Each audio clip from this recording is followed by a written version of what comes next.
Ассаламу алейкум. Витаю вас, друзья. Так, одну секунду. Ассаламу алейкум.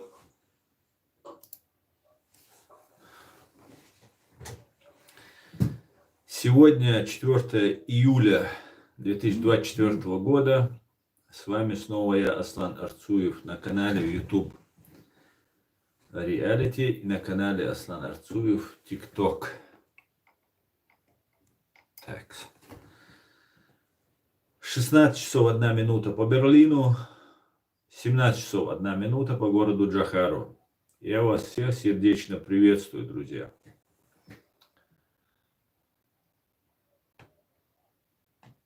Так.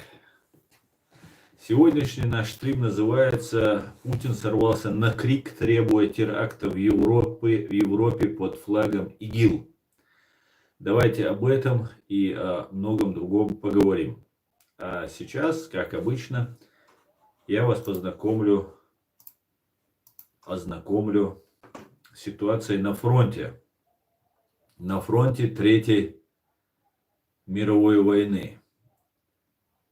В данном случае от Генерального штаба Вооруженных сил Украины. За прошедшие сутки уничтожено и ранено 1200 оккупантов и террористов, 9 танков, 17 боевых бронированных машин, 65 артиллерийских систем, 2 РСЗО, 26 БПЛА, 6 крылатых ракет, 73 автомобильной техники и цистерн и 4 спецтехники. Слава Украине! Слава ЗСУ! Дай Бог вам сил и стойкости, парни и девушки. Хлопцы и девчины, дай Бог вам сил. Вы делаете историю на наших глазах. Вы делаете историю, творите ее. Алейкум салам, Шамиль. Я всех приветствую, друзья. А еще перед началом своего стрима я бы хотел поздравить с Днем Независимости. Сегодня 4 июля, День Независимости Соединенных Штатов Америки. С чем я всех причастных, всех граждан Соединенных Штатов и друзей Америки поздравляю. И еще одно объявление, которое, наверное, можно было сделать отдельно, но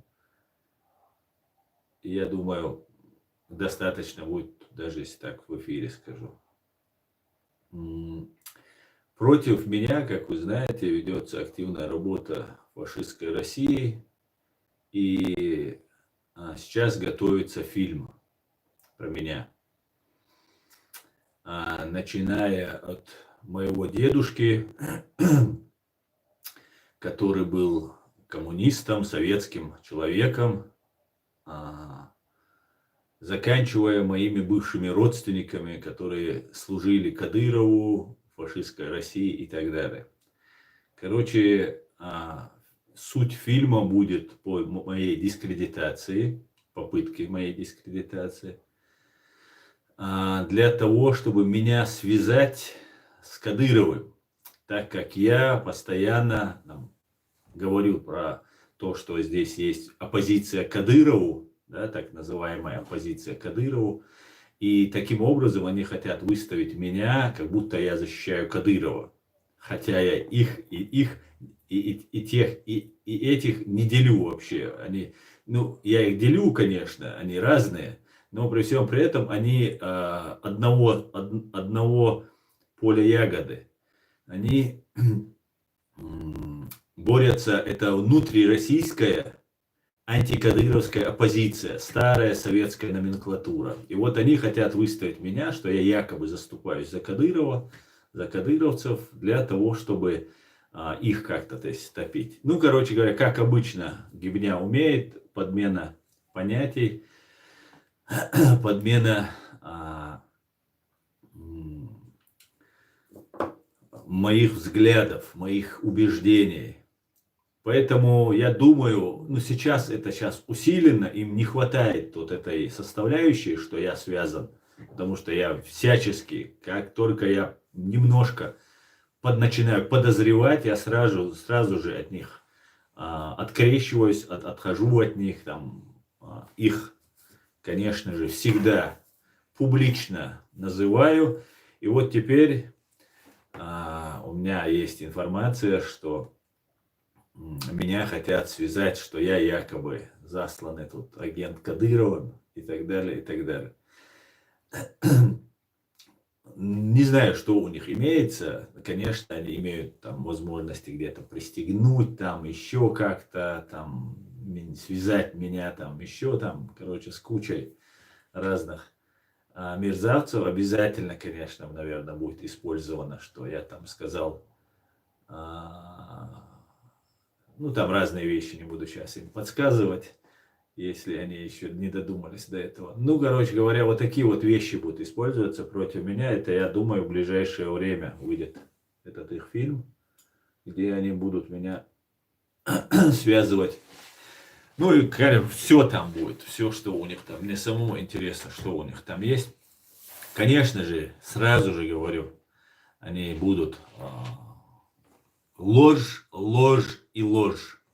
Да? Если бы у них что-то было, они давно бы это уже выложили бы. Но нужно сделать так, чтобы чтобы у вас, всех, кто меня поддерживает, кто мне доверяет, вызвать сомнение, что вот я там 3-10. Поэтому как-то так, как-то так. Ну, посмотрим, что они нам предъявят. Ну, в любом случае, что бы там ни было, это ровным счетом ничего не поменяет по отношению к моему отношению к фашистской имперской России. Короче говоря, вот такие вот дела. Салам всем свободным людям, салам Аслан, с праздником 4 июля, Аслан, ты крутой. Эд, салам, дорогой, и я тебя поздравляю с Днем независимости вашего государства, вашей великой страны. Супер, супер. Так, давайте дальше. Так, почему у меня не видно сообщений здесь? Это мне объясните. С чем это связано? Написано все сообщения. Но их не видно. Я не понял.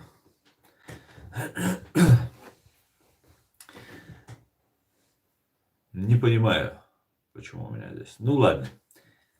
Так, если они так напрягаются, значит качественно работаешь, да, Ларуэлосан? Ну, думаю, если честно, да, нельзя себя критиковать, там, надо говорить, какой я крутой, какой я умный и так далее. Я абсолютно недоволен своей работой. Не то, что абсолютно, просто недоволен. Есть моменты, где я доволен, а так я недоволен тем, что я делаю. И я бы хотел, чтобы вы, образованные, умные, опытные, включались в работу. Потому что, ну, одним со мной мы кашу, как говорится, если и сварим, то очень такую, без соли там, и такую-сякую сварим. Или наоборот, пересоленно.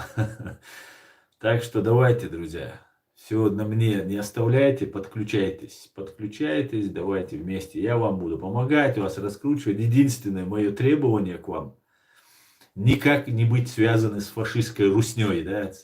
И именно в этом они меня хотят уличить, да. Именно в этом они хотят сделать. Ну, за это я не переживаю, даже интересно. Короче говоря, вот такие вот дела. Итак, друзья, сегодня буду в Вашингтоне на фейерверке. Это ты вопрос задал, СМ. Классно, фейерверки будут, да, классно. Сора, алейкум салам. Лемон азва, алейкум салам. Машдуой, шадеш, бежать, аижари. Машдуой, лхо. Я понимаю, почему у меня не видно комментариев. Вот тут прямо объясните мне. Кстати, вчера все сообщения, а вот сейчас появились.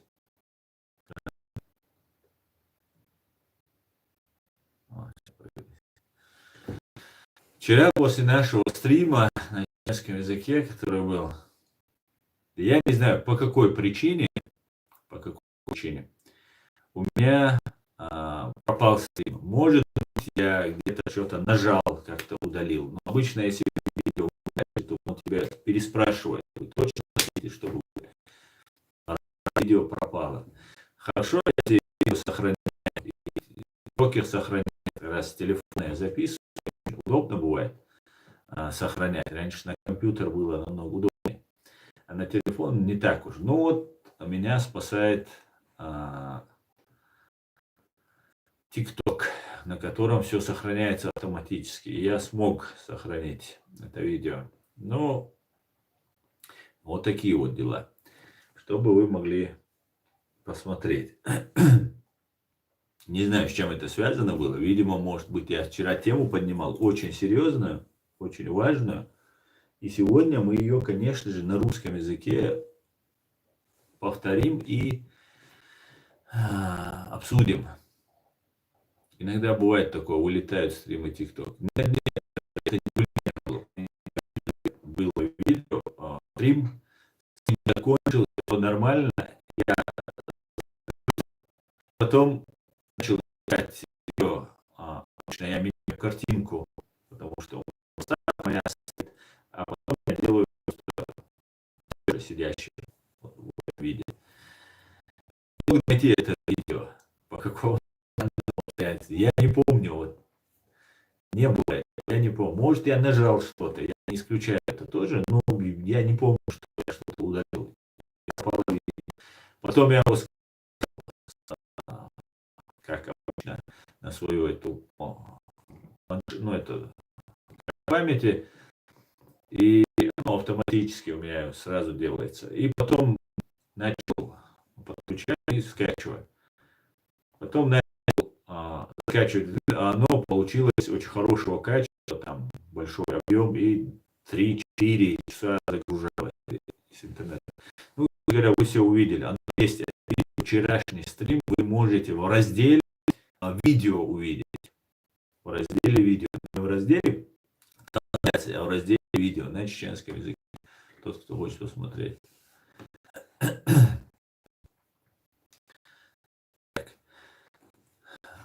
Ну давай, да ладно, все, потому что собрались, поехали, как говорится.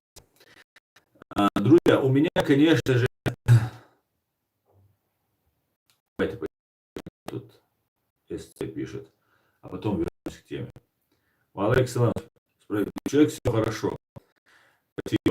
Интервью Хода, нравится, смотрел, Медведев он давно, я не смотрел, мне нравится этот весь Медведев. Нет, СЦ, к сожалению, не видел. К сожалению, не видел это видео. Ну, давайте. Короче говоря, смотрите, ситуация развивается следующая.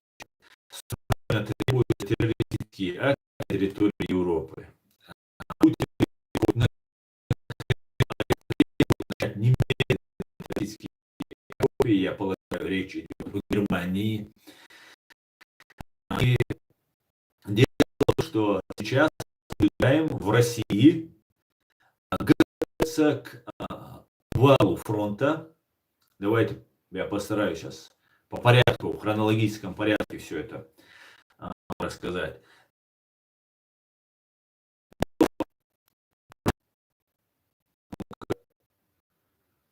Скажите, напишите, может, звук реки Атяти. Ну вот они могут.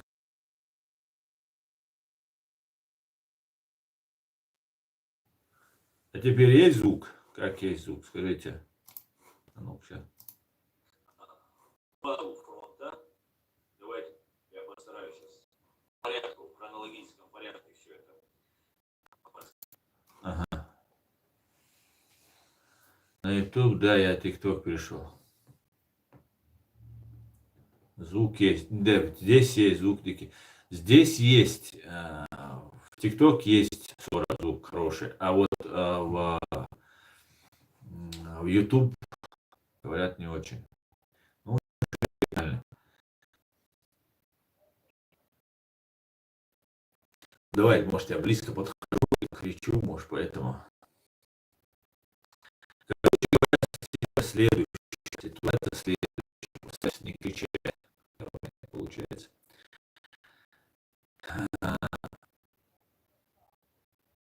Россия готовится к обвалу в Украине.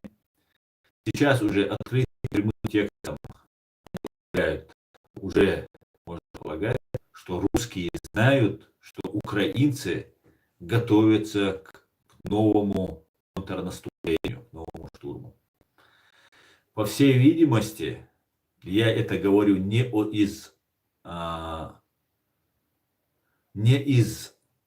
украинских источников, а из русских источников. Поэтому это может быть еще связано с тем, что русские хотят начать контрнаступление, и тем самым они вводят в заблуждение. Но по моим предположениям, что именно украинцы, они это говорят прямым текстом фактически, что именно украинцы собираются сейчас широкомасштабно, как-то массово или массированно наступать, и русские готовятся к массовой сдаче в плен и подготавливают Москву для вот этих самых событий, для этих событий. Одновременно с этим вот эта вся орда, которая будет, во-первых, часть будет массово сдаваться, которая окажется в окружении. Другая часть уйдет обратно к себе на Россию. Как только она уйдет на Россию, с ними нужно что-то делать. И эти товарищи будут людоеды, и их нужно утолить их жажду чьей кровью. Украинской крови так и не удалось им вдоволь напиться, как они хотели. И для этого делает ситуация, что они сейчас все внимание переводится на мусульман, на кавказцев, и как в первую очередь речь идет о мусульманах, для того, чтобы начать репрессии против мусульман, чтобы хотя бы какая-то победа для своих вот этих орков-неудачников, которые побегут из Украины, чтобы они были заняты выпиванием, употреблением крови человеческой. В связи с этим активизировались вот эта русская община, которая уже давно уже эту систему накручивает. Также другие русские нацисты активизировались в России. Ну, они, конечно же, все были сперва уничтожены, эти русские нацисты, когда шла война против чеченцев, против кавказцев. После уже тогда появились русские нацисты, потом эти русские нацисты были использованы КГБ, ФСБ, ГРУ, и потом они там, кто сел пожизненно, кого там ликвидировали там, и так далее, и так далее. И вот сейчас заново у них появились эти русские нацисты, которых, ну, самая большая из них вот эта русская община. Все это в одной цепочке идет по Крокус-Сити, по убитым 4 или 3 вот этим парням в Ростовской области в тюрьме под видом идилоидов. Их поднимают, их провоцируют, а потом ликвидируют. То же самое вот это поиск в Дагестане евреев. Помните, как бегали все провокаторы, ГБшные и ГРУшные искали евреев. И такая же вот ситуация с последними событиями вот в Дагестане. Это тоже все делается совместно.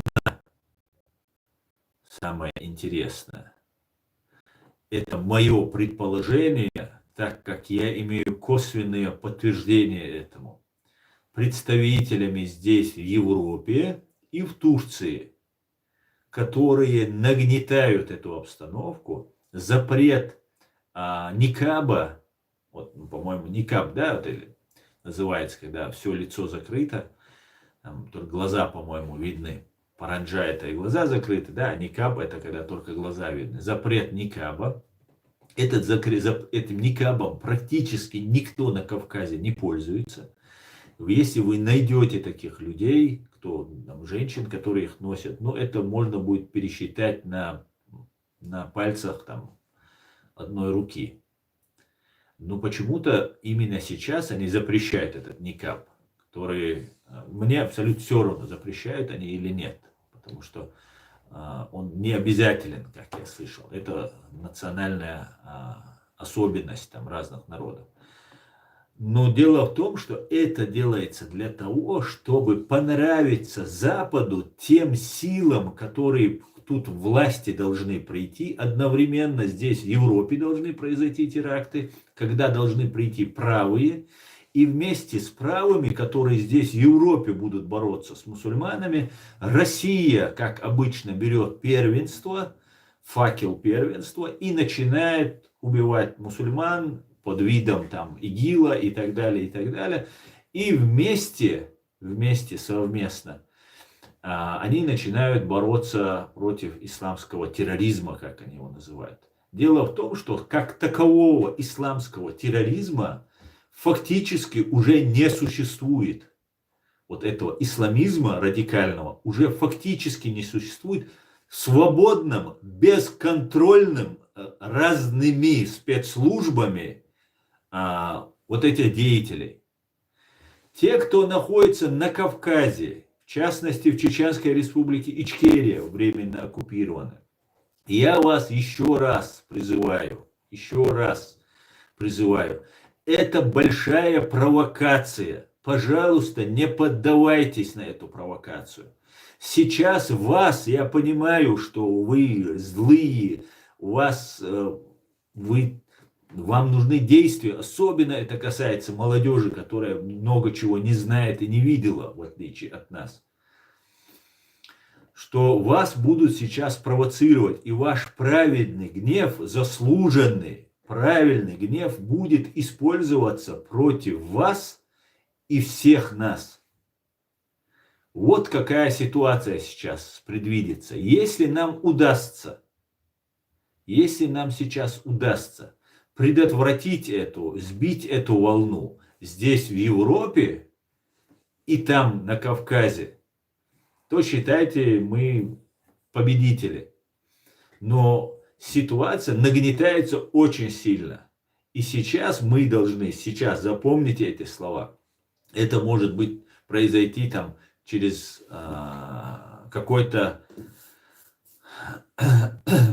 какие-то месяцы. В течение каких-то месяцев это может произойти. Особенно после прихода, после переизбрания нового президента, как будет назначен. Также глава Следственного комитета, матерый ГБшник Александр Бастрыкин сообщил, что около 10 тысяч мигрантов после терактов в Крокус-Сити Холл и вот этих событий отправлены на так называемую СВО. Если вы помните, я предупреждал о том, что именно для этого делаются эти теракты, чтобы мобилизовать людей на СВО. Сейчас же на Кавказе они готовят и для мобилизации людей, разгружают мужское население, так сказать. Затем, когда они не смогут удерживать, и у украинцев получится, если мои предположения верны, моя теория верна, по поводу того, что русские собираются бежать из Украины, то в этом случае вот эта вся орда, которая не попадет в плен, а сбежит, она будет направлена на подавление инакомыслящих. Под видом мусульман будут мочиться все, и в том числе и русские недовольные, так что особо не радуйтесь. Тот, кто любит радоваться. Если вы недовольны Путиным и тем, что вы войну проиграли, вы тоже будете, как любой кавказец, которого объявят игиловцем, вас объявят каким-нибудь там шпионом американским и тоже будут вас репрессировать, преследовать и в конце концов убивать. Поэтому я очень-очень прошу всех быть очень бдительными, всех кавказцев, и дагестанцев это касается. Сейчас такое впечатление, что акцент будет делаться на Дагестан и Ингушетию. Вначале для разжигания. Затем, конечно же, будут привлекаться и репрессироваться чеченцы. Короче говоря, нам предстоят очень тревожные времена, и нам нужно быть готовым к этому. В Дагестане встречаются, редко. В Дагестане встречаются, я знаю, встречаются в Дагестане. Это только в Дагестане они, наверное, и встречаются. Может, еще там парочку можно найти где-нибудь на другом, но в Дагестане есть вот эта такая тема, что это вот 5 человек, 5 женщин найдется, условно говоря, может, 500 найдется, но это не повод, чтобы это запрещать, что они типа оружие носят под этим, там сидит, там рассказывает этот медикам, там, что они там мужчины могут переодеваться и ходить в этом и так далее. Бред собачий полный, короче говоря. Так что вот такие вот дела. Давайте почитаю ваши комментарии здесь в ТикТок.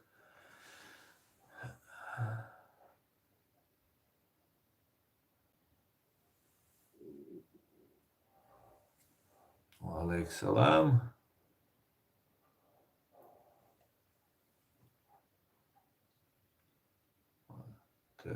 Так.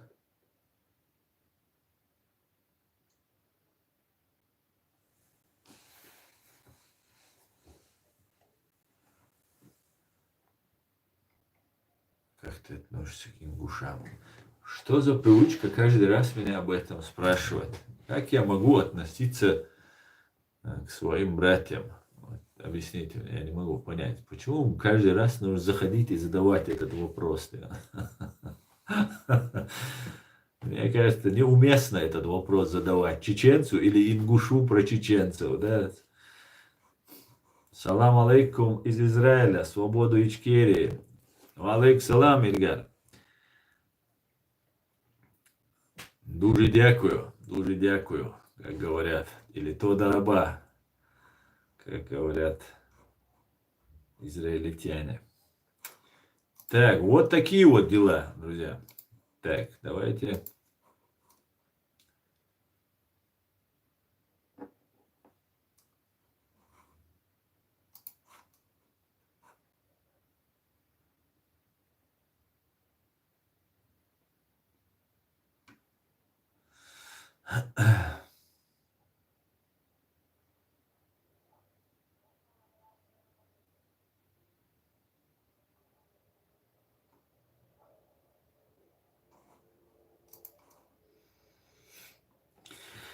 В Кремле отрицают переговоры Трампа и Путина по Украине. Нет, это не так, ответили 3 июля пресс-секретарь Кремля Дмитрий Песков. В ответ на просьбу прокомментировать сообщение политика о готовящейся сделке вероятного кандидата в президенты США Дональда Трампа и Владимира Путина по урегулированию военного конфликта в Украине. По данным политику, Трамп обдумывает сделку по быстрому завершению войны в Украине, в рамках которой НАТО будет обязаться прекратить дальнейшее расширение на восток и не принимать в свой состав Украину и Грузию. Кроме того, он ведет переговоры с Путиным о том, какую часть захваченной территории Украины может сохранить Россия после предполагаемого соглашения об окончании войны. О каких именно территориях идет речь, политику не уточняет, сообщает нам Deutsche Welle на русском языке.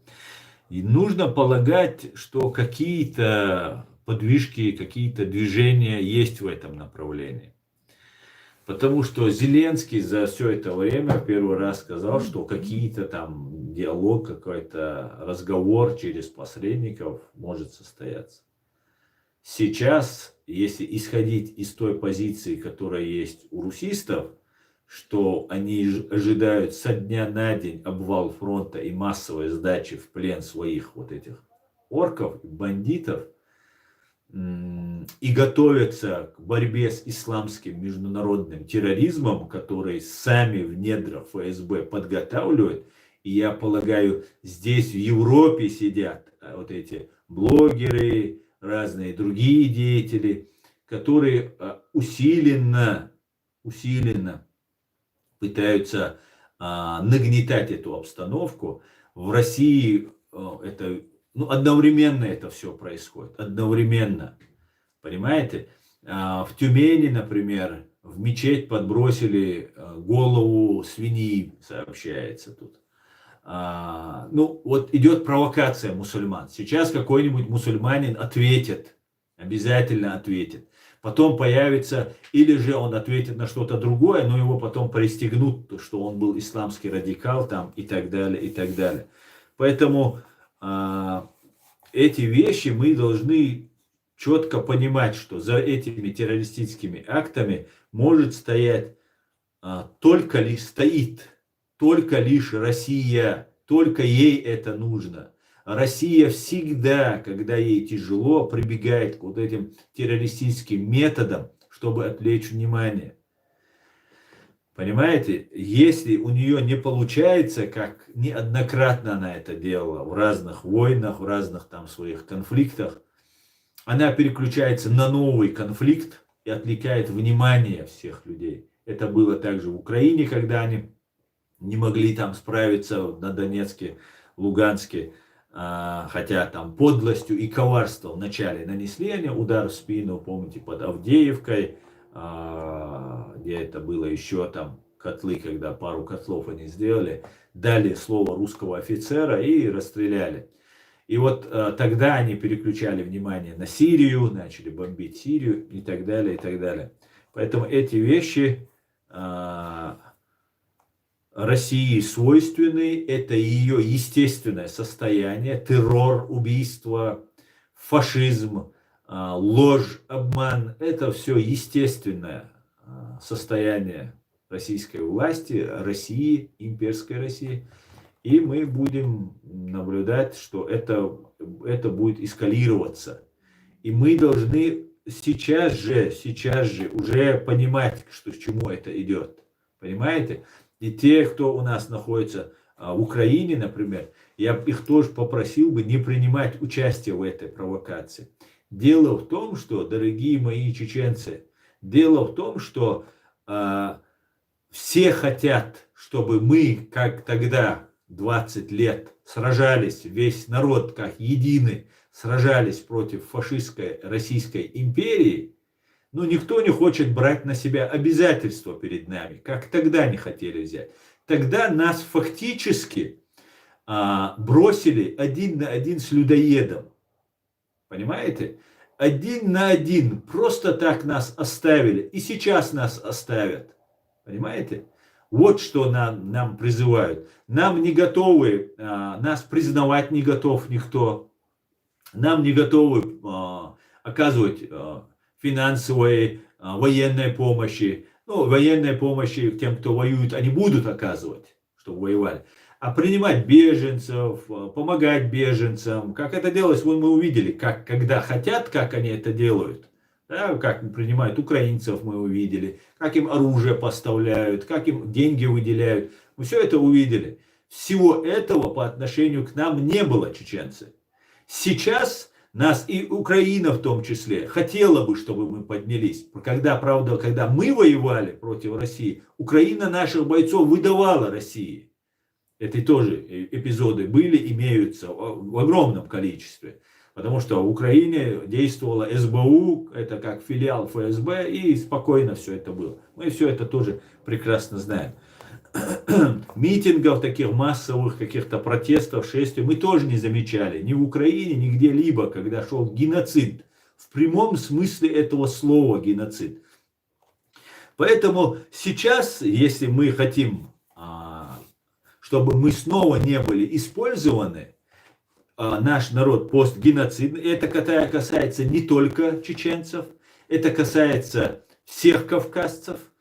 Потому что если вы будете подниматься, вы должны понимать, кавказцы, я к вам обращаюсь, что вам никто не поможет. Вся помощь, которая вам будет обещана, вы будете кинуты. Я вам сейчас прямо это говорю. А потом говорите, что я Это тоже можете, кстати, вырезать и пристегивать, что я это работаю там на Кадырова, и поэтому я такие вещи говорю. Нет, я говорю правду, потому что мне надоело эта ложь.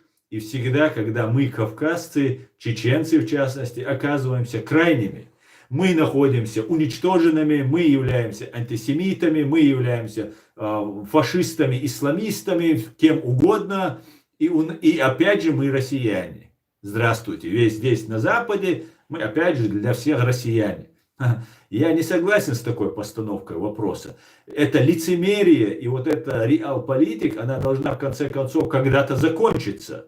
И мы, свободные люди, которые не работаем ради денег, не работаем ни на какие спецслужбы мира, мы работаем на его величество, господин чеченский народ, и хотим донести до кавказцев, до чеченцев, чтобы мы понимали, что никто, запомните, братья-мусульмане на Кавказе и в Дагестане в том числе, никто вам не поможет. Никто. Если вы считаете, что здесь в Европе какие-то там свободные кавказцы, мусульмане, чеченцы есть, и они вам тут какую-то информацию дают и так далее, так вот, я вам заявляю, что большинство, кто вот религиозную риторику здесь рассказывает, публичные вот эти товарищи, они работают на Россию. И вместе с Турцией и с Западом они борются с международным исламским терроризмом, которого не было на Кавказе, пока весь мир не начал бороться против Ирака, Афганистана и так далее. И потом нас пристегнули к этому всему делу. Хотя мы всегда боролись против царской, потом советской, нынешней так называемой демократической, фашистской империи. Вот эти вещи мы должны понимать, запомните это. Я тоже, особенно молодым это будет трудно понять. Особенно, когда вы не владеете всей информацией и вам это никто не говорит. Запомните, молодые, все кавказцы, которые там есть, запомните. Нас всех неоднократно предавали и неоднократно предадут. Все, что вы сделаете, это вы убьете какого-то мента. И на этом все закончится. Понятно? Поэтому мы должны понимать, что против нас готовится еще раз и еще раз. Мы должны понимать, что против нас готовится большая провокация для того, чтобы Россия могла вывести свои войска, вот эти бандовойска, и таким образом напоить вот этих людоедов, которым не удалось вдоволь, или как они бы хотели напиться украинской крови, напиться кавказской, чеченской крови. Не забывайте это, знайте это. Я тоже верил, что здесь, на Западе, когда вы сюда приезжаете, там есть люди, которые там, я имею в виду чеченцев, которые борются за права своего народа, за свободу, независимость там, и так далее, и так далее. А вот кого вы видите, там религиозные блогеры, там политики, там туда-сюда, подавляющее большинство, кроме тех, с кем я контачу, которых я разбирал, искал, это президиум правительства, есть еще отдельные некоторые люди, а в основном это все работающие на Россию вместе с позволения Запада, Германии. Они вместе работают по борьбе с международным так называемым терроризмом, который Россия создает, и все вместе уничтожают это дело. Именно поэтому здесь в Европе находятся представители ГРУ, всю Францию, побережье Ниццы заполонили, здесь Германия, Австрия заполонена просто этой ГРУшной агентурой, которые здесь занимаются, и ФСБшной. В основном ГРУ здесь занимаются убийствами, грязными делами, провокациями и так далее. И здесь на Западе для того, чтобы побороть исламских террористов, с ними взаимодействуют, несмотря на то, что идет война против Украины и вроде бы все нежелательные люди. Вот какое лицемерие, какой просак попали вот эти европейские страны, которые заигрывали с Россией, нагло, лживо утверждая, что они борются с исламским терроризмом на Кавказе. Вот какая вот интересная загогулина получается, как нам об этом рассказывал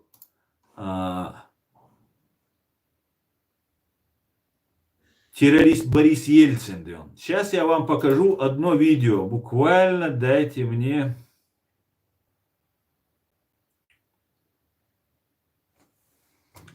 Дайте мне минуточку найти это видео, потому что резко я его вспомнил, и оно очень будет уместно. Вот сейчас, если я его... Это видео, которое было у меня сейчас на заставке, которое было. Давайте послушаем. Это экс-министр внутренних дел Федеративной Республики Германии с 2005 по 2009 год Вольфганг Шойбле за 1,5 года до своей смерти признал свою вину за помощь России в войне против чеченской независимости. Ошибочно, в кавычках, борясь с исламским терроризмом. Давайте вам буквально это займет около минуты.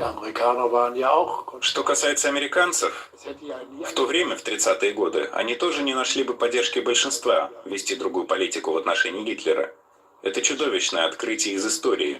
Как и у нас, только после вторжения в Украину медленно началось то, что наш федеральный канцлер называет поворотным историческим моментом.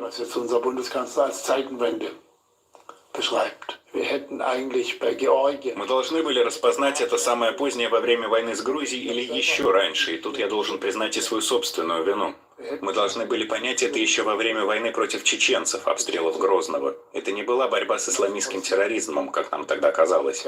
Будучи министром внутренних дел, я ведь успешно сотрудничал с моим российским коллегой в борьбе с исламистским терроризмом, как я тогда верил. Но если бы я посмотрел на это хоть немного более критично, то мог бы увидеть, что это вовсе не борьба с исламским терроризмом. Мы могли бы увидеть это раньше, но мы этого не сделали. И бесполезно задним числом обвинять друг друга или соревноваться в том, кто раньше или позже это распознал. Вот такая вот вам для затравки информация от Шойбле о том, что, оказывается, они боролись. Да, конечно, слава богу, я скажу. Я очень благодарен. Вот он сейчас спокойный. Он не извинился перед нами. Ничего особенного. Ну, нас перестали выдавать, чеченцев. Да, для этого мы проводили митинги, мы требовали, чтобы нас не выдавали. Мы говорили нелицеприятные вещи в адрес немецкого правительства. В том числе мы выходили с плакатами, ну, с А4 листочками, где изображены таблички евреев, которых депортировали, и перед каждым домом, где жили евреи, там есть эти таблички. На них указано, многие знают уже, потому что я неоднократно это все демонстрировал, указано имя, когда депортирован, куда депортирован и в каком концлагере он казнен. И мы призвали немцев уже готовить эти таблички для чеченцев. Неприятно, конечно, и у меня другого выбора не было. Мне нужно было как-то обратить внимание на эту проблему.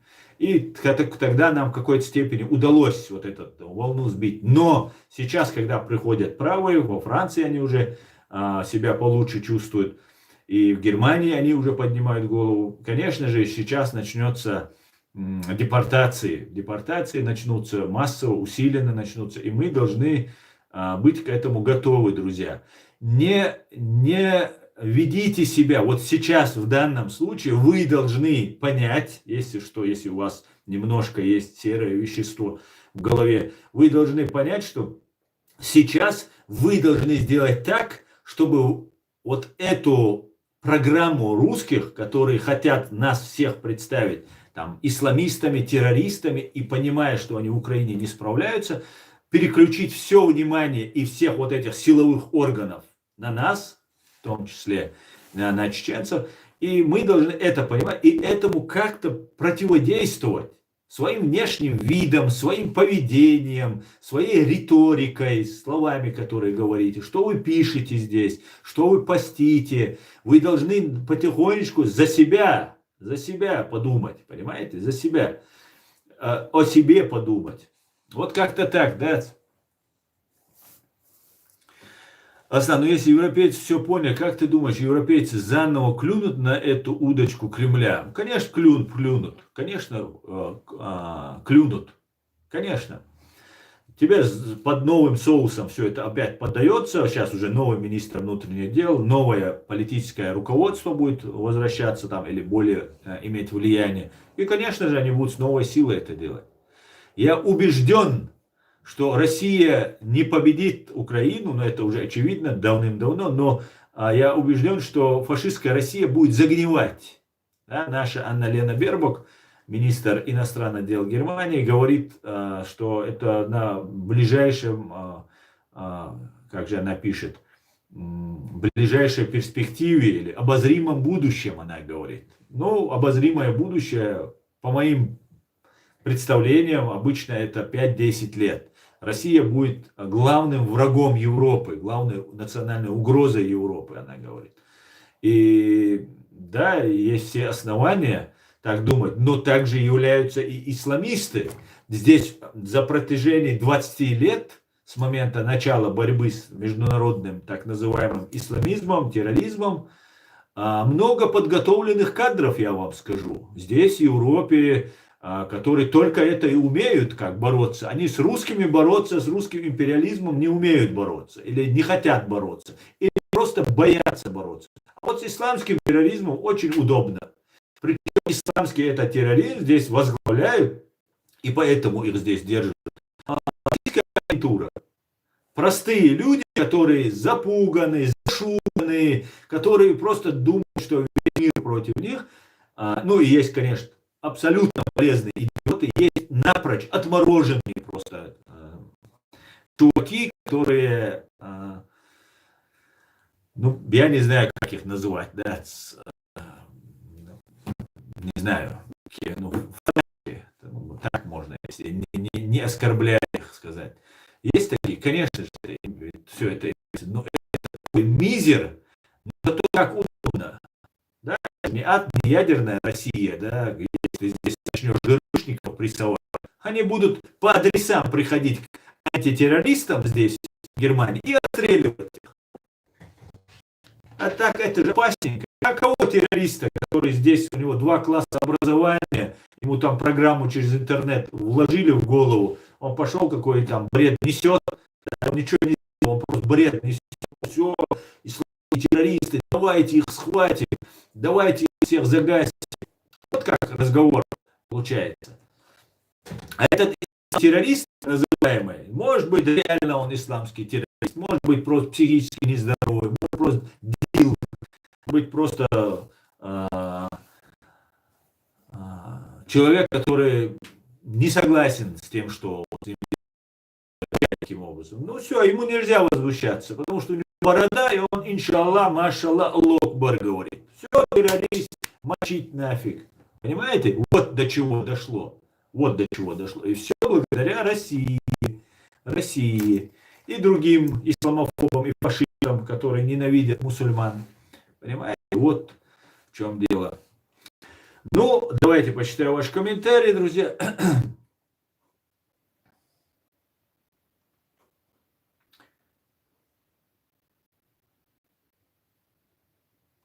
Я не знаю, кого там задержали, я не слышал. Если ты имеешь в виду, задержали чеченца, вот этого молодого 16-летнего или 18-летнего, который там что-то готовил якобы. Да, это все ложится к кону. И самое, вы заметили, эти исламские так называемые террористы, вернее, террористы, или может быть не исламские, исламистские, они очень молодыми стали, вы обратили внимание? Да, им 16 лет, 17 лет, 18 лет. То есть мозгов вообще нет. Ему любую программу, что дома ему заложит, такой же там родитель, идиот, закладывает ему программу, что находясь здесь, учась среди там французов, немцев, других, учишься, и ты ему закладываешь программу, это кафиры, они все твои враги. Так какого ты его привез сюда, если это все кафиры? Ты же тогда лицемерная тварь получаешься, если ты ненавидишь всех вокруг тебя.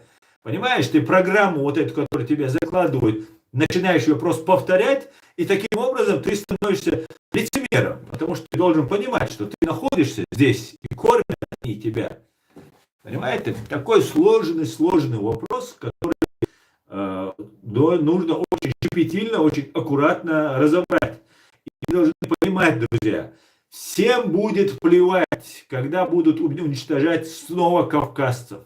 Как чеченцев сейчас, вот буквально 20 лет назад, 10 лет назад, никого в этом мире не уничтожали вот в это время абсолютно нагло, демонстративно. Весь мир помогал. Кто-то молчал, а кто-то усиленно, как, например, министр внутренних дел Германии, помогали бороться с чеченским терроризмом. Потому что, вот видите ли, за чеченцев заступиться некому. Вот дело. Так. Давайте дальше. Салам Машал, Дусвер, Машал, Волдель, Салам Маш.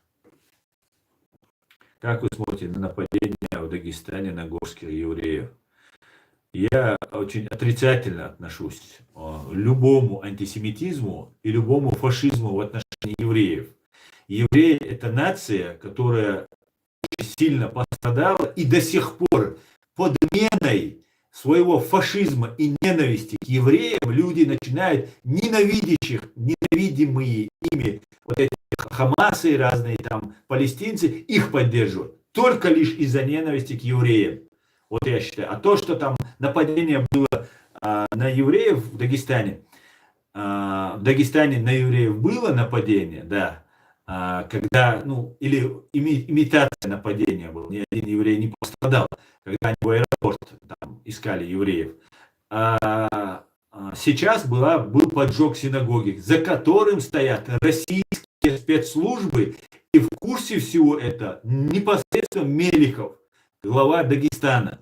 Он прекрасно это знает. Они специально это сводили к тому, чтобы показать антисемитов, чтобы представить нас, всех кавказцев, в частности дагестанцев, представить антисемитами и потом начать уничтожение этих людей, сказать, вот смотрите, мы же тут боремся, мы же тут защищаем.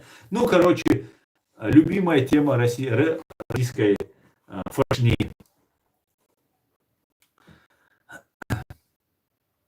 Дагестан – это внутреннее дело Израиля, Бог нам сердце.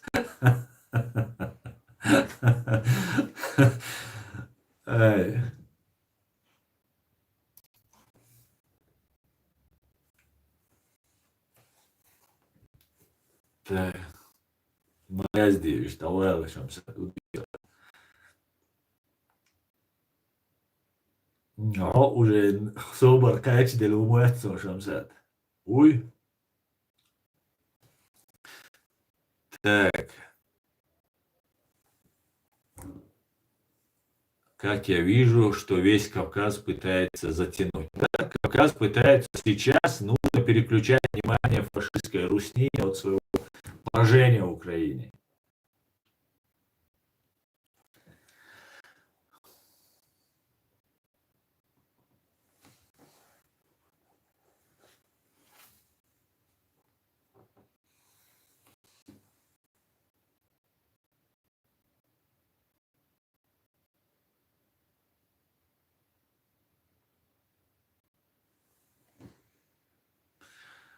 Справедливый человек, а с какой целью ты хочешь узнать его контакты? А? С какой целью? Я же просил вас не писать здесь. Не говори громко и резко. Еще уметь бы, Шамиль, не говорить громко и резко. Вот такие вот дела, друзья. Да, на самом деле, когда говоришь громко и резко, это не очень хорошо.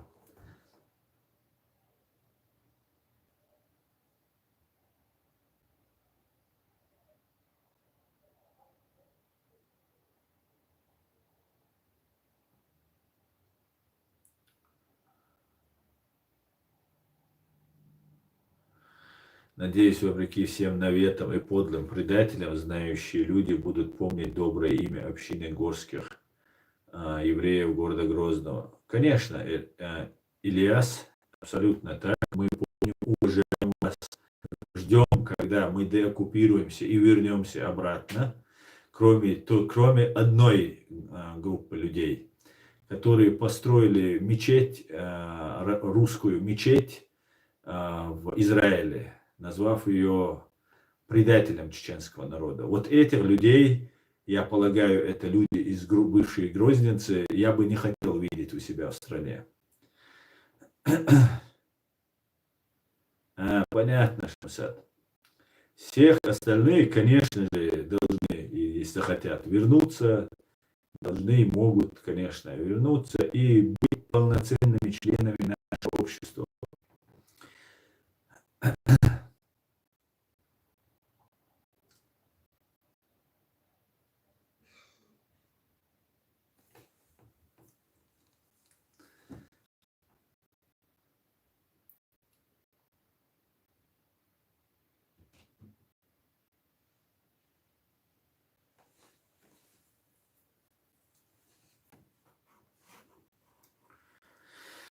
Вот такие вот дела. Здесь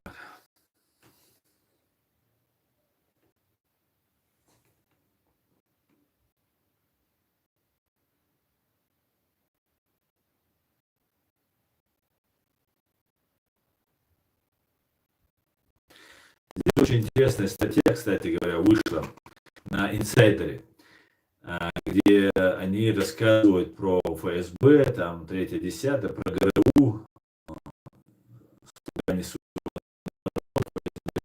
депутата из Латвии Татьяну Ждану, там 3-10, они тут рассказывают. Потом они рассказывают о том, что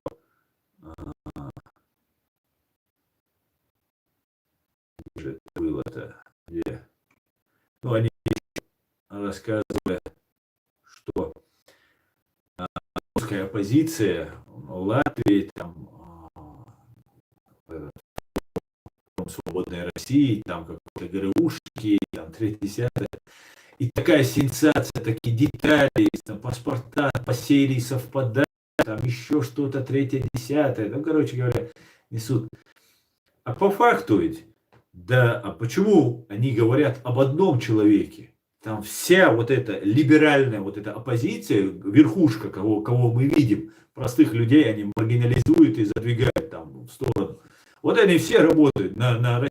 Посмотрите, Каспаровы, Маспаровы, Ходорковский, Модарковский. И всех нужно брать и припроводить в тюрьму. Но почему-то не спешат. Почему-то не спешат.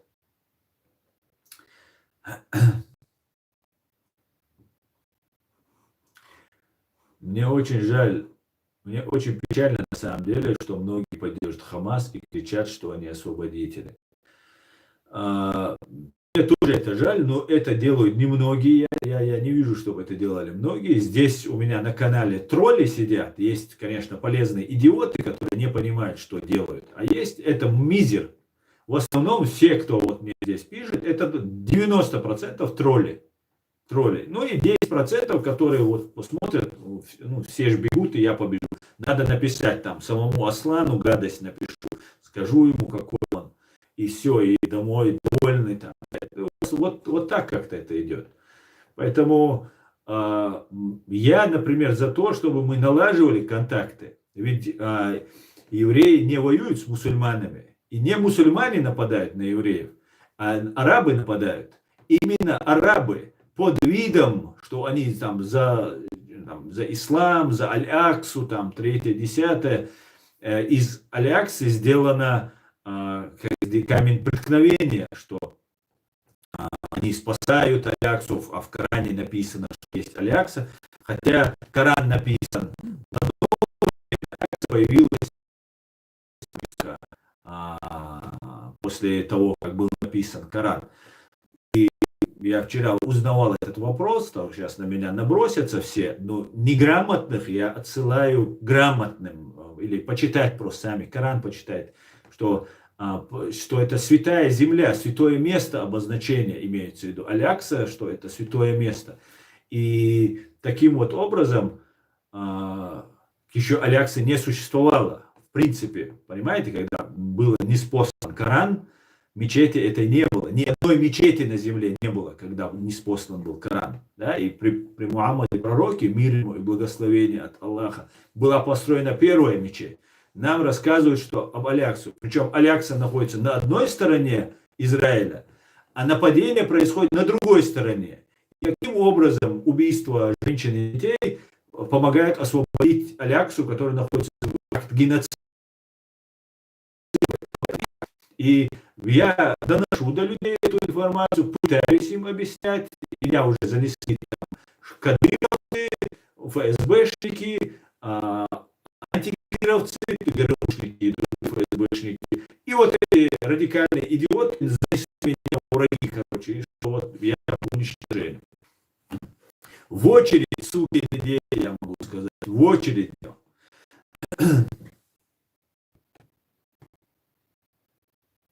Ты знаешь, когда я показала ролики без цензуры, что делал Хамас, мне сказали, что это выдумка.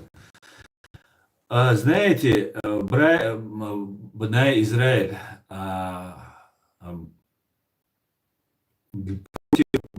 большая информационная война.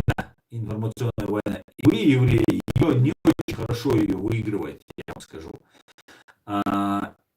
За все это время, в силу вашего менталитета, культуры это связано. У нас у чеченцев именно приблизительно такие же взгляды на убитых людей, на вот эту расчлененку, на кровь, на грязь. Мы пытаемся закрыть это, не показывать это.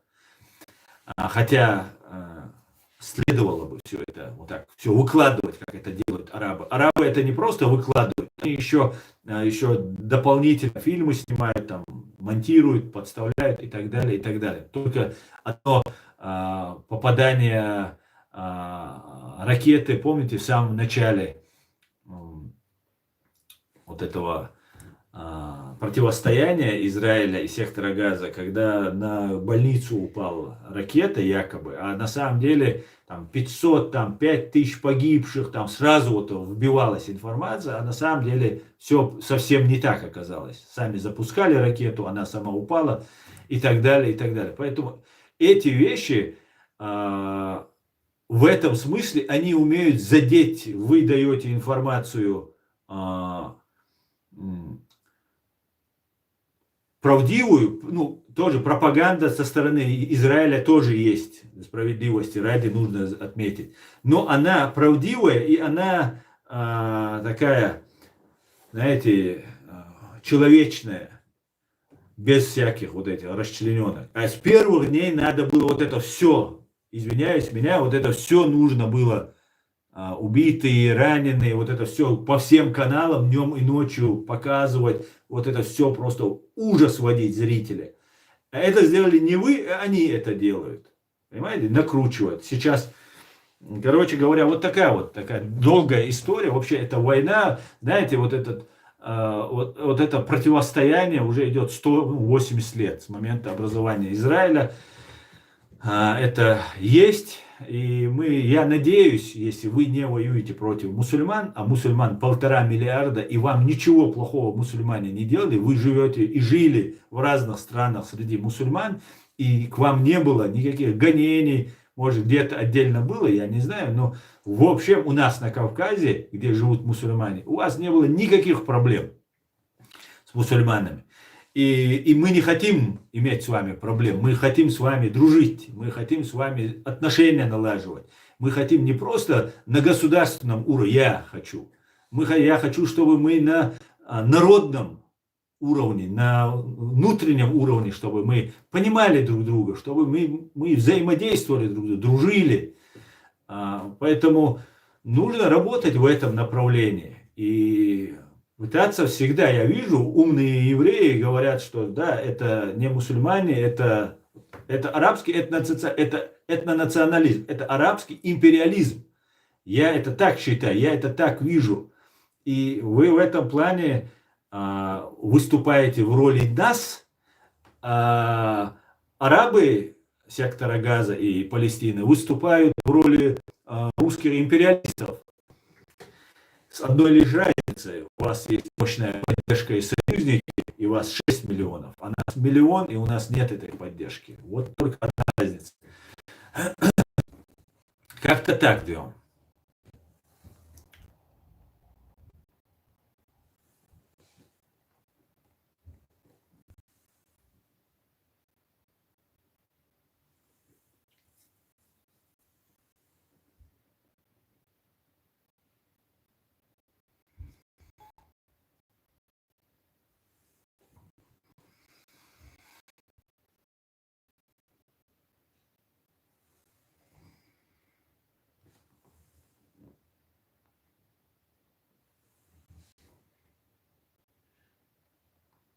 Сразу вся агентура, вот видите, вы можете наблюдать в ТикТоке, особенно сейчас я еще YouTube не смотрел, когда начинаю говорить что-то, что может пошевелить вот эти устои КГБшной пропаганды, вся вот эта рать ГБшная начинает сразу набрасываться на меня, там, вау, там, и так далее. Ну, отлично, значит, все делаю правильно.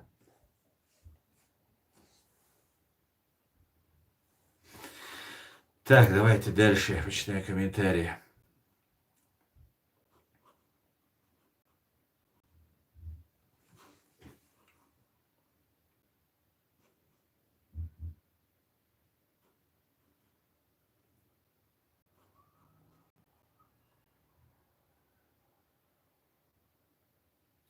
Даже то, что вы упомянули, не имеет отношения к нашей общине в Абу-Гоши. Живут арабы и в былых поколениях, частично относящиеся к чеченцам.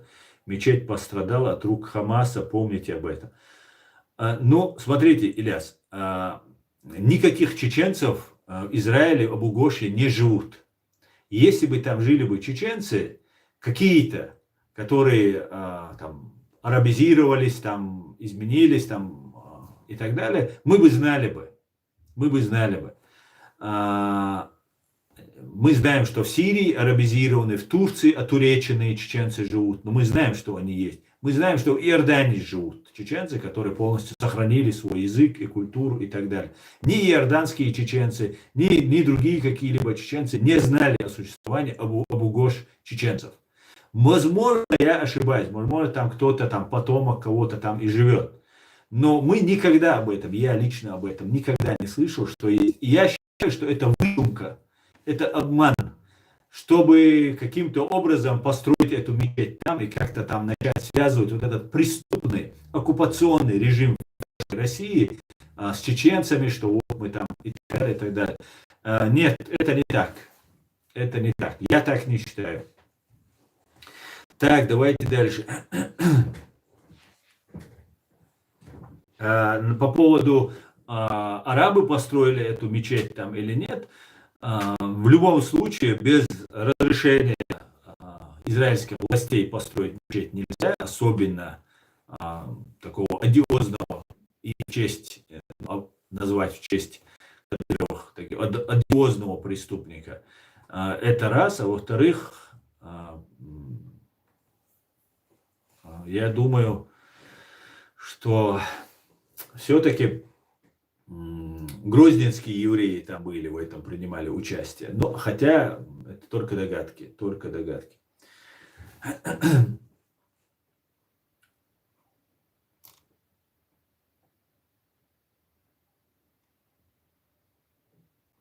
Мне интересно, почему Твиттер не блокирует канал, как раз там просто выставляют фото больных детей, и даже они не из Палестины, из других мест, и пишут то, что их в голоде держит Израиль. Кавказ-центр — это турецкое русскоязычное издание, специализирующееся на чеченцах. И это издание, но оно нанесло чеченцам колоссальный вред. Они провоцировали чеченцев в Сирию, они провоцировали, Маулади Удугов провоцировал нападение на так называемым первыми, напасть на кафиров в 21 веке. Это спасательная операция добровольцев во главе с Шамилем Басаевым в Дагестане. И вот это все вот так представлялось именно этим Кавказ-центром. И я считаю, что если они вот это все выкладывают, за ними, я уверен в этом, за Кавказ-центром стоят турецкие спецслужбы. И у меня вопрос тогда к Израилю и там, к Соединенным Штатам Америки. Почему страна, входящаяся в НАТО, позволяет вот такие абсолютно антисемитские, фашистские высказывания, лживые самое главное, Почему вы позволяете вот этим турецким спецслужбам так себя вести? Это кому выгодно? Хотите туда чеченцев тянуть? Или вас это устраивает, я не знаю, снова нас пустить на мясо? И что, я не могу понять. Вы не боитесь, что того, что Кадыров вам кого-то подошлет? Зума говорит, ну да, Кадыров это убийца, понятно, у него есть свои отряды убийц, но подсылать будет не Кадыров. И знаете, мне интересно, когда вы постоянно на Кадырова переводите это внимание. Дело не в Кадырове, дело в фашистской России, террористической банде ФСБ и ГРУ, которая, конечно же, пришлет, конечно же, уже присылала, готовила, точнее, присылала здесь один деятель, был либо задержан, либо депортирован. Конечно, это все возможно, но я, конечно, этого не боюсь. И мне странно, знаете, что русские мне постоянно про Кадырова говорят. Неужели вы не верите в себя, в великих русских? Ну, пришлите русского или скажите за русских, что вы мне Кадырова. Кадыров никто, и звать его никак. Это гауляйтер, установленный фашистской России после геноцида во время оккупированной Чеченской республики Ичкерия.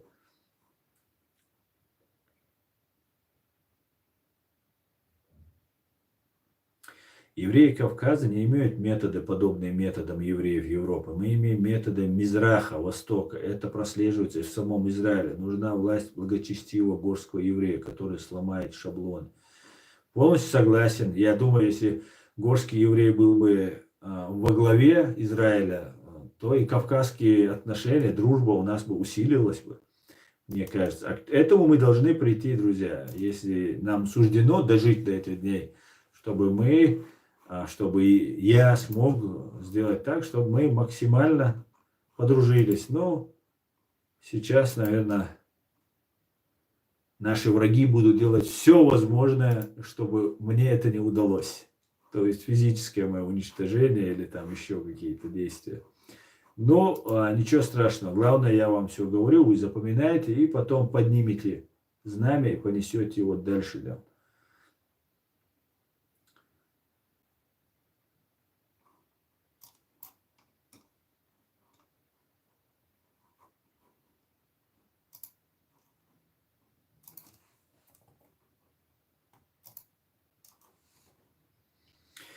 Мы отлично жили в Грозном, любим наших братьев, соседей и одноклассников по Грозному. Супер. Аса, если противника заливают правдой, значит ты на правильном пути. Дела си дуэла, дересхоль буря. Дересхоль. Противника заливает, злит, да? Что вы скажете о терактах в Дагестане? Розалия, я уже говорил об этом. За этим стоят российские спецслужбы. Синагогу сожгли специально для того, чтобы нагнетать вот эту обстановку. И я считаю, что на Кавказе и тут в Европе, понимая, что Россия терпит поражение, поднять международный весь исламский мир в войне против там, кафиров, евреев там, и так далее. 7 октября попытка была, но не удалось. И теперь, понимая, что Россия несет потери и не может справиться, они уже прямо говорят, что 1,5-2 года они уже знают, что они победить Украину не могут, что штурмами ничего не решить. И они, понимая, что им нужно уходить, они будут уходить. И вот этих своих убийц, которые Украине не напились, украинской вдоволь не напились, будут переключать на Кавказ, на мусульман и так далее, чтобы они дальше друг друга, чтобы удовлетворяли их животные инстинкты. Справедливый человек, не все евреи в США поддерживают нынешнюю политику Израиля, тем более политику Нетаньяху, говорит СЦ.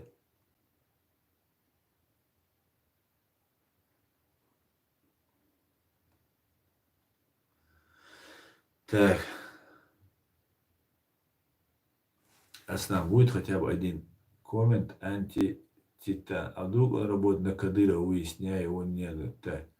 Какие? Ну, задай ответа не дождался. Видно, без подготовки трудности. Он сразу, видишь, ты хочешь, чтобы тебе отвечали. Ты зайти не успел, уже сразу определил, кто я, что мне подготовка нужна, там, и так далее, и так далее.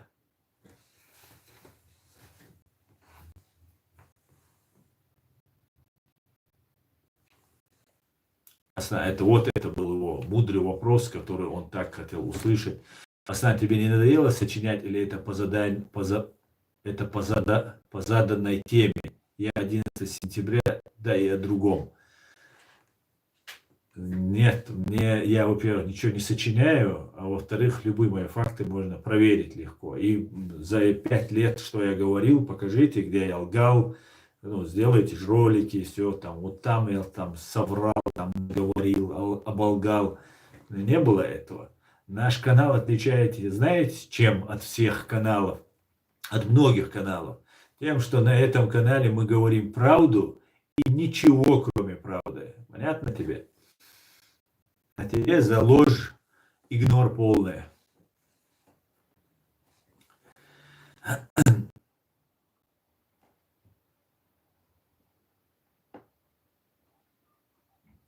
Я так понимаю, что кроме нас это никому не надо. Пока мы им потворствуем, все уходит из-под контроля. Мы, горцы, имеем чистейший корень народа Израиля. Мудр тот, кто из врага может сделать друга. Ну, наверное, я не знаю, о чем речь. Если имеется в виду чеченцы, то никогда чеченцы не были евреями врагами, и никогда ими не будем. И евреи не были для чеченцев врагами. И я надеюсь, никогда не будут.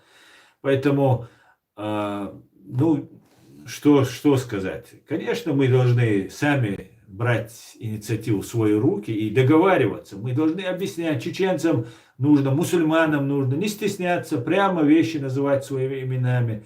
Да, вы видите, набросы, там, нападки на меня идут там, за то, что я занял правильную сторону истории.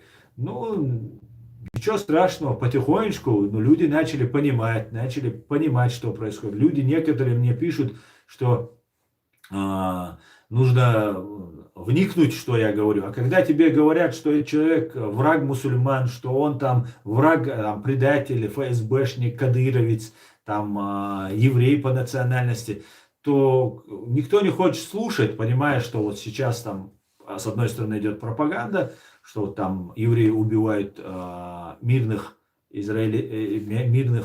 палестинских арабов и так далее, и так далее. И вот в таком случае просто, ну, люди не слушают и не вникают в то, что говорю. Но потихонечку люди понимают, что бы ни было, главное нам говорить правду, и потихоньку люди поймут, что здесь на канале Реалити говорят правду, и я уже вижу большой сдвиг в этом смысле, что в отношении Америки, что в отношении Запада, что в отношении Израиля. Но я не вижу сдвига ни со стороны Америки, ни со стороны Запада, ни со стороны Израиля в отношении нашей проблемы. Ну, кроме там слов поддержки, комментариев там, и так далее, за которые я отдельно, конечно же, благодарен всем. Пойдемте дальше. Так, Арслан, кстати, сегодня смотрел стрим Илона Маска, там он тоже говорил, что теракт Хамас был для того, чтобы жестко Израиль ответил, для того, чтобы потом проснулся весь исламский мир.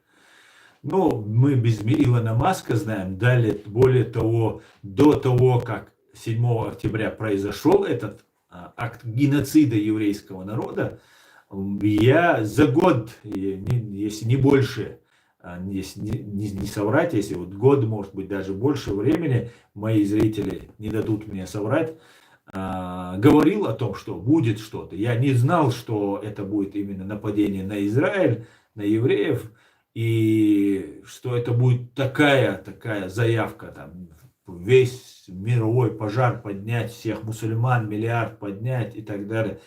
И слава Богу, что мусульмане уже умные, мусульмане уже не ведутся на эти все сказки, которые нам рассказывают. Как-то так, да. Поэтому мы должны разбираться в этом. Мы должны не дать себя обмануть. Да?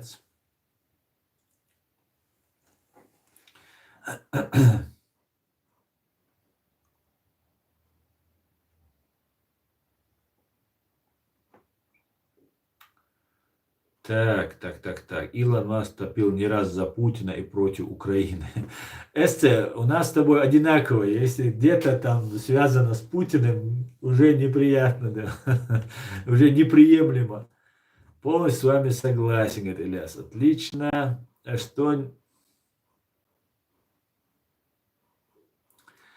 Так.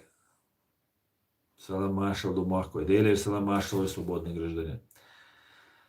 Так, и правда, в этом же стриме он не топил за Путина, он говорил, что как ему жалко русских мальчиков, украинских мальчиков, которые насильно отправляют на фронт. Короче, Чандуня. Машу, Машу, Буря. Так, свободный гражданин, говорю, Маша, Георгий. Дели салам Машу.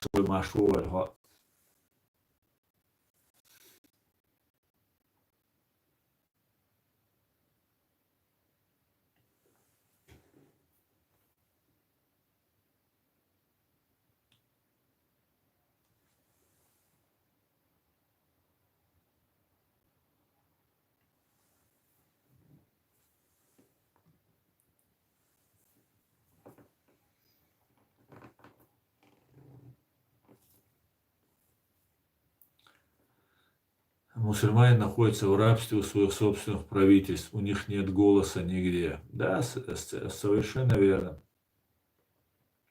Что чеченцам нужно сделать, чтобы отношение западных стран к чеченской проблеме изменилось? На что нужно сделать, свободный гражданин? Ну, во-первых, нам нужно заявить о себе как о независимой силе. Для этого нам нужно объединиться, показать, что мы политически зрелые, что у нас есть легитимная, законная власть, основанная на выборе чеченского народа от 25 ноября 1990 года. Нам нужно объединяться, нам нужно выходить из тени, выходить из подполья, нам нужно на понятном, адекватном языке разговаривать с людьми. Вот, да, в таком случае нас услышат, меня слышат. Я, как вы видите, нас немного, вот, которые наш канал поддерживают, ведут. Вот я вас всех своих подписчиков имею в виду, именно чеченцев. Нас немного, но нас слышат. Нас слышат. Но этого, конечно, мало. Нужно больше работать, больше. Нам нужен свой информационно-аналитический ресурс, постоянный, грамотный, мощный, который может на все темы разговаривать. Кто-то может говорить про ислам, грамотно объяснить это, не как я там. Кто-то там будет говорить за политику, кто-то про юридическую сторону, про международное право. И вот таким вот образом нам нужно собрать наших интеллектуалов, и нам нужно продолжать борьбу, и она вечная, эта борьба вечна за права. Когда вокруг тебя одни людоеды, то, конечно же, у нас 3 страны империи вокруг нас. Это Турция, Россия и Иран. И эти страны для нас представляют угрозу. Одна реально нас оккупировала, а эти гипотетически являются для нас опасными. Хотя, конечно же, до фашистской Русни им всем далеко. Как-то так.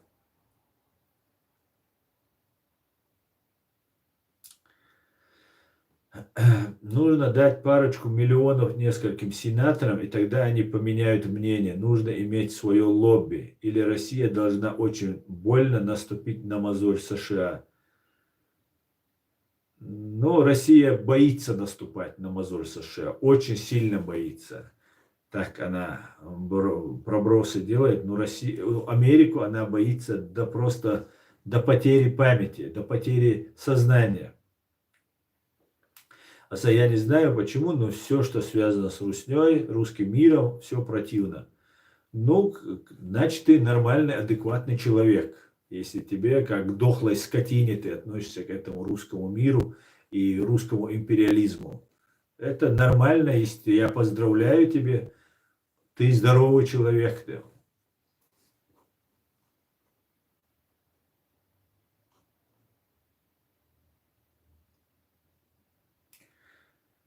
Илону Маску платит Пентагон сотни миллионов долларов, поэтому Илон и дарит интернет Украине.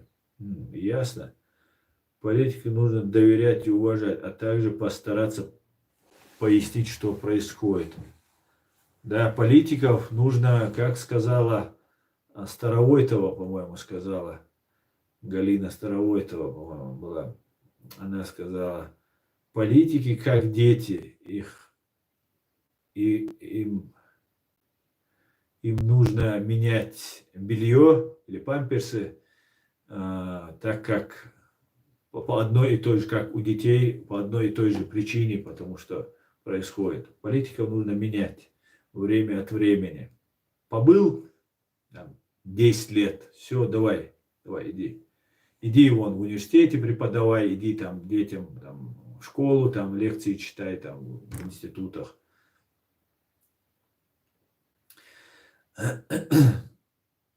Аслан, дагестанский муфтият внес временный запрет на ношение никаба в Дагестане до выяснения каких-то там обстоятельств, типа какая-то там установка, не такое сейчас, как можно эти слова понимать. Я, опять же, это свожу только лишь к тому, что они хотят объединить вот эту все вопросы, все проблемы в одно, чтобы из этого вызвать обратную реакцию мусульман.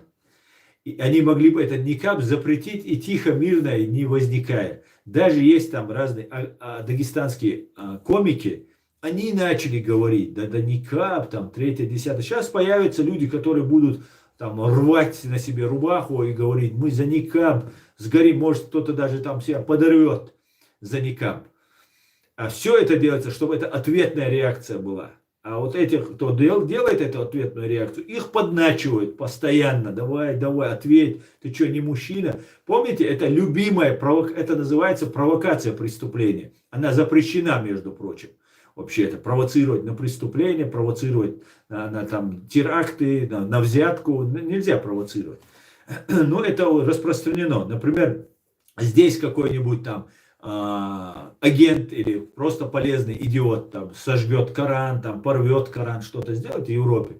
Так вот, российские вот эти деятели на России просто с ума сходили. Вы что, не можете там отомстить, да вот за Коран там голову отрежьте кому-нибудь. Вот они провоцировали. И потом, в конце концов, произошло убийство Самуэля Пати, французского учителя, который подготовили вот этого 18-летнего пацана, который сам жертва, потому что его отец просто клинический идиот, который поверил этой пропаганде и этого сына подогнал под это. Вот что. А потом этого отца они забирают, и потом его там восхваляют, Саудовскую Аравию, там, как будто религия. Такой лицемерный обман. Это делают российские спецслужбы все. Вот этого отца забирают, деньги, помощь, поддержка его в Саудовскую Аравию. В честь вот этого погибшего Абдаллаха Анзорова называют улицу, понимаете? Улицу называют в его родном населенном пункте. Он жертва, мне жалко этого пацана. Он совершил страшное преступление.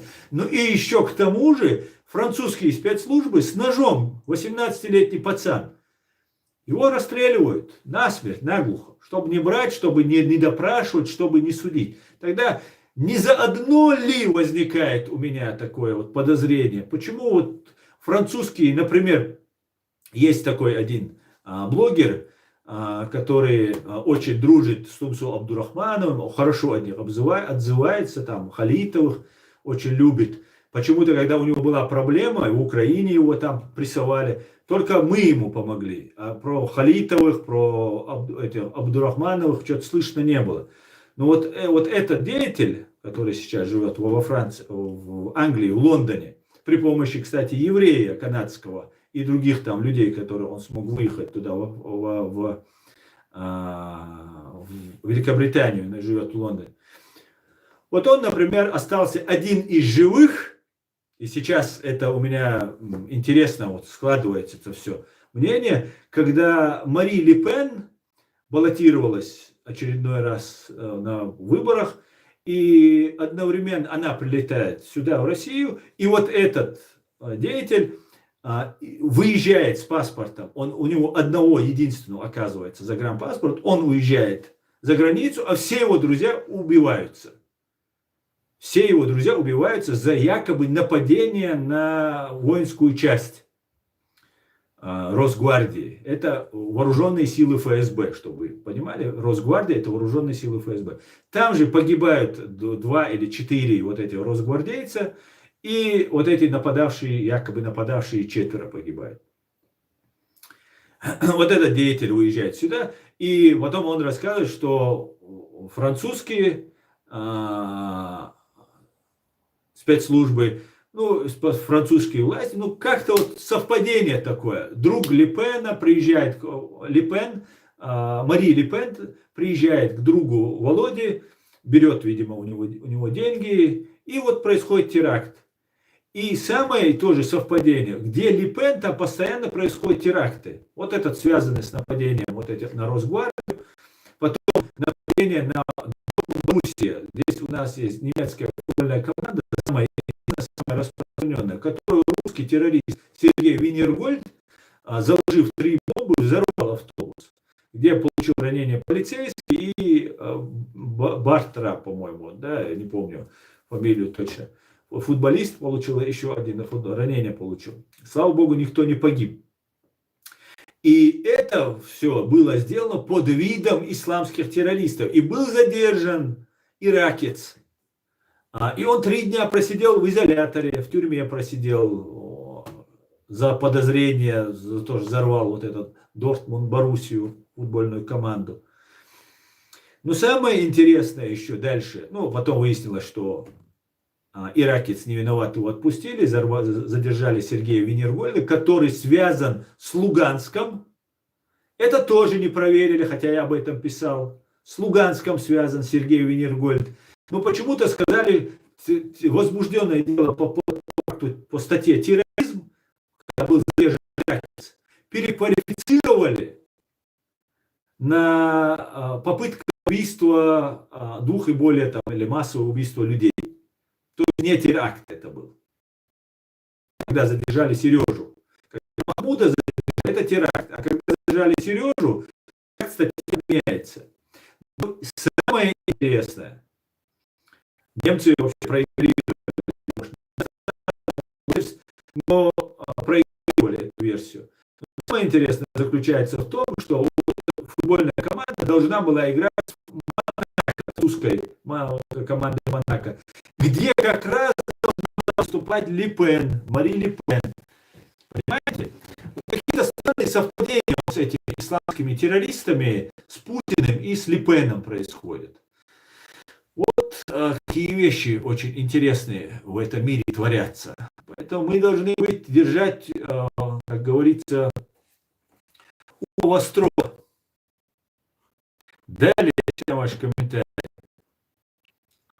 Боже, храни Америку и авианосец Джеральд. Совершенно верно. Айнзамер Вольф. Я полностью присоединяюсь. Мне кажется, мировое сообщество этим сейчас и занимается. Они постоянно провоцируют мусульман. Нет, скажем так, да, в определенной степени кто-то там провоцирует, но всем создателям бандюгов, которые наезжают, потом все вместе решают эту проблему, чисто по-питерски. Этим занимается террористическое учреждение ФСБ и их миньоны ГРУ. Это самые главные производители террористов. Самые главные. И весь мир это знает. Спецслужбы точно это знают. Все спецслужбы всего мира знают. Но по какой-то причине удобно иметь дело с этими ублюдками из КГБ и ГРУ. Вот имеют дело и с ними борются. Как-то так.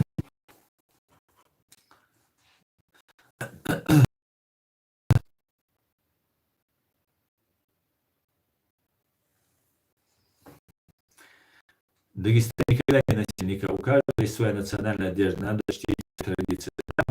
Верно.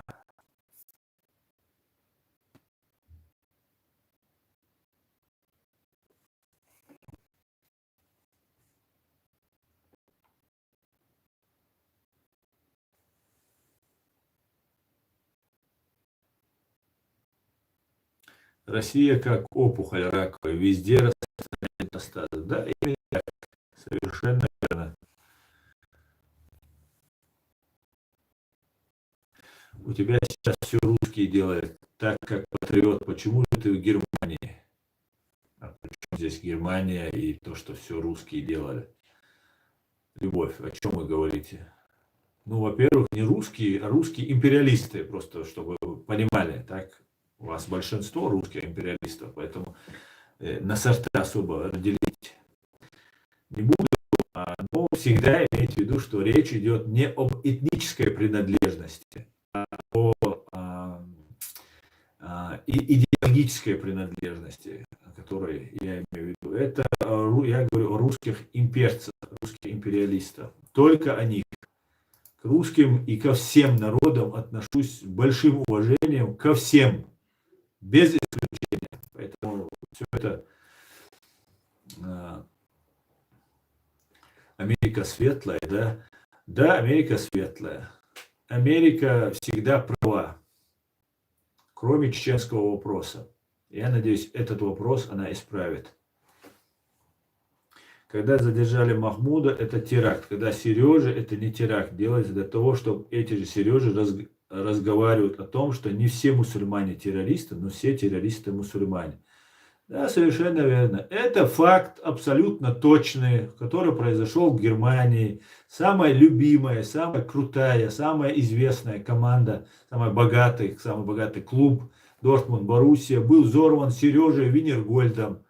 Понимаете?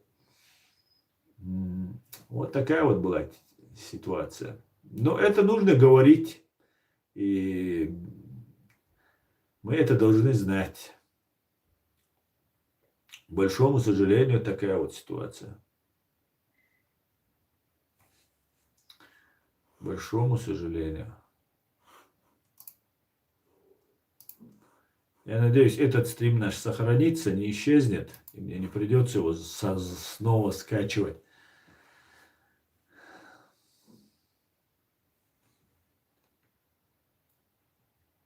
Так.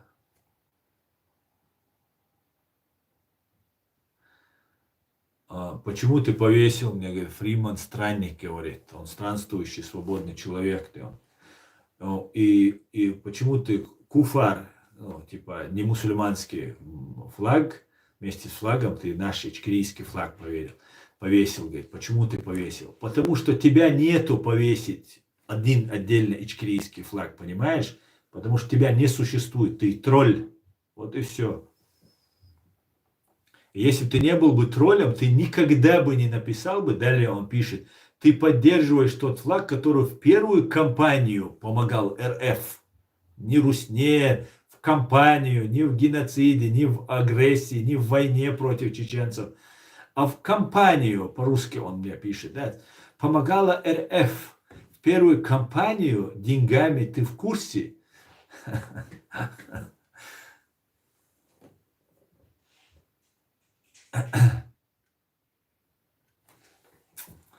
Вот такие вот эти, да.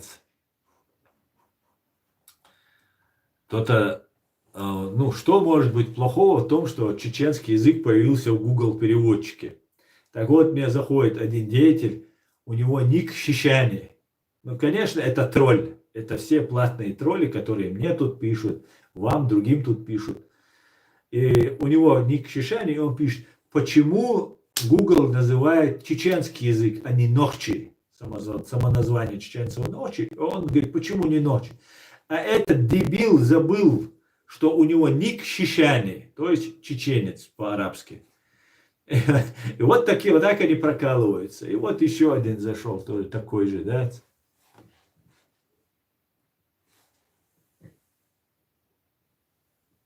Так. Хаттер лидер дира. Айкал дахца. Вилка дахца.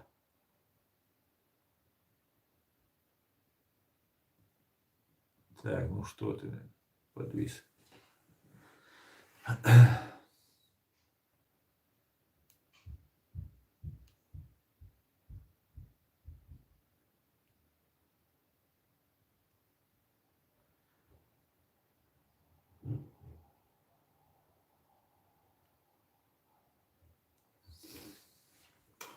Так, друзья.